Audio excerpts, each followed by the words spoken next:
सदन से बाहर जाने के बाद आपने चेयर के बारे में भी अपशब्द कहे, आपने लोगों को गुमराह किया, तो मैं आपको रूल पोजीशन स्पष्ट कर रहा हूं। आपने हमें गेट के अंदर आने से रोका, गैर कानूनी तरीके से रोका, गैर संवैधानिक तरीके से रोका और रूल बुक के अनुसार नहीं रोका।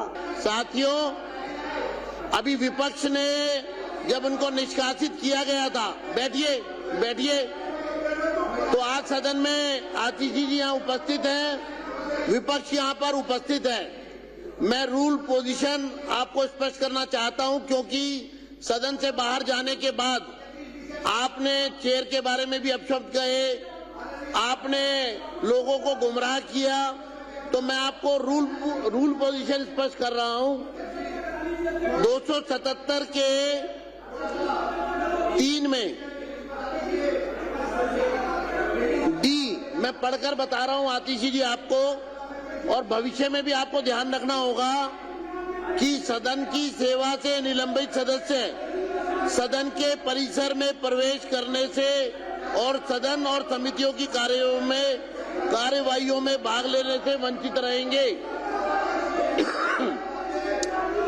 आपको जो सदन के परिसर से सभी विपक्ष को बाहर किया गया था, उद्दंडता के तहत, उसका अर्थ है कि परिसर से बाहर जाना, परंतु अध्यक्ष किसी निलंबित सदस्य को तदर्थ प्रार्थना किए जाने और सदन के परिसर में किसी विशेष प्रयोजन के लिए आने की अनुमति दे सकेंगे।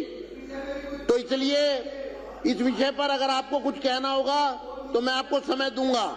दूसरा, मैं एक मिनट और स्थिति स्पष्ट कर दूं आपको। 1 मिनट आप बैठिए, पूरी स्थिति स्पष्ट कर दूं।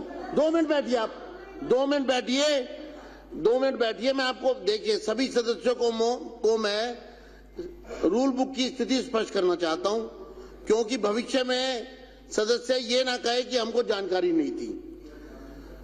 मैं फिर एक बार पढ़कर बता रहा हूं।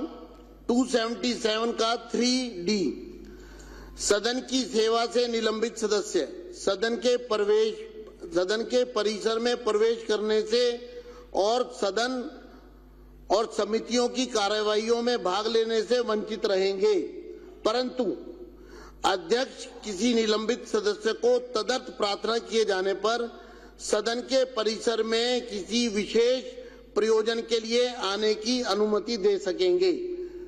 अब मैं आपको 277(3) का C पढ़कर बता रहा हूं।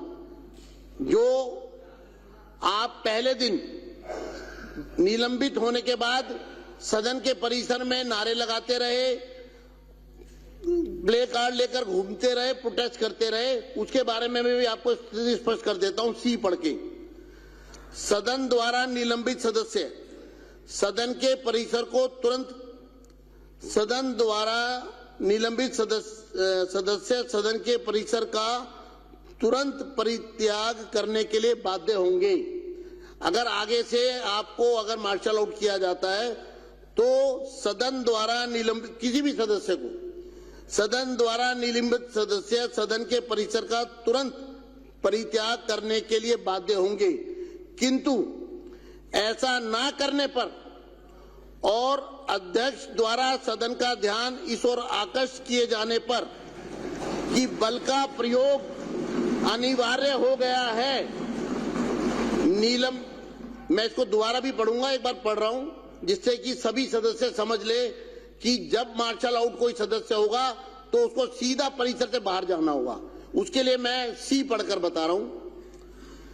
सदन द्वारा निलंबित सदस्य सदन के परिसर का तुरंत परित्याग करने के लिए बाध्य होंगे, किंतु ऐसा न करने पर और अध्यक्ष द्वारा सदन का ध्यान इस ओर आकर्षित किए जाने पर कि बल का प्रयोग अनिवार्य हो गया है, निलंबित सदस्य बिना किसी और प्रस्ताव के सत्र की शेष कालावधि के लिए निलंबित हो जाएंगे।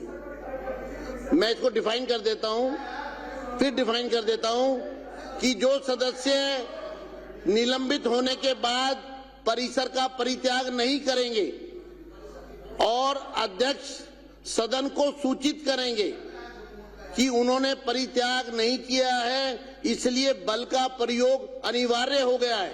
ऐसी स्थिति में सदन को सूचित करने के बाद निलंबित सदस्य बिना किसी और नए प्रस्ताव के सत्र की शेष कालावधि के लिए निलंबित हो जाएंगे। तो इसलिए मैंने ये रूल पोजीशन स्पष्ट कर दी है। अब मैं चाहता हूं इस पर आतिशी जी अपनी टिप्पणी करें। जी जी बताइए बताइए बताइए। की एक परिभाषा है अध्यक्ष महोदय, सदन, आप पेज 3 में जो डेफिनेशंस वाला है पेज 3 पे देखिए, सदन के परिसर का तात्पर्य विधानसभा सभा कक्ष, दीर्घाएं, विधानसभा सचिवालय के नियंत्रण के कमरे, अध्यक्ष कक्ष, उपाध्यक्ष कक्ष, समिति कक्ष, विधानसभा पुस्तकालय, विधानसभा वाचनालय, पार्टियों के कमरे, विधानसभा सचिवालय के अधिकारियों के अधीनस्थ सब स्थान। तो इसमें विधानसभा परिसर के लॉन शामिल नहीं है, गांधी मूर्ति का एरिया शामिल नहीं है। अब आप रूल बुक से बात करिए। इसमें लीडर ऑफ ऑपोजिशन का कमरा शामिल नहीं है। हमने बिल्कुल प्रोटेस्ट किया, हमने अंबेडकर जी की मूर्ति के तहत प्रोटेस्ट किया और वो आपकी रूल बुक के अनुसार सदन की परिसर की परिभाषा में नहीं आता। आपने हमें गेट के अंदर आने से रोका, गैर कानूनी तरीके से रोका, गैर संवैधानिक तरीके से रोका और रूल बुक के अनुसार नहीं रोका, कोई ऑर्डर नहीं पास किया। अब आप बैठिए, अब आप बैठिए, अब आप बैठिए, आपका विषय पूरा हो गया। अब मैं फिर स्पष्ट कर रहा हूं, ये चेयर की रूलिंग है और मैं इसको स्पष्ट कर रहा हूं। बैठ जाइए आप। सदन के जो डी है वो पूरी तरह स्थिति को स्पष्ट करता है। विपक्ष अगर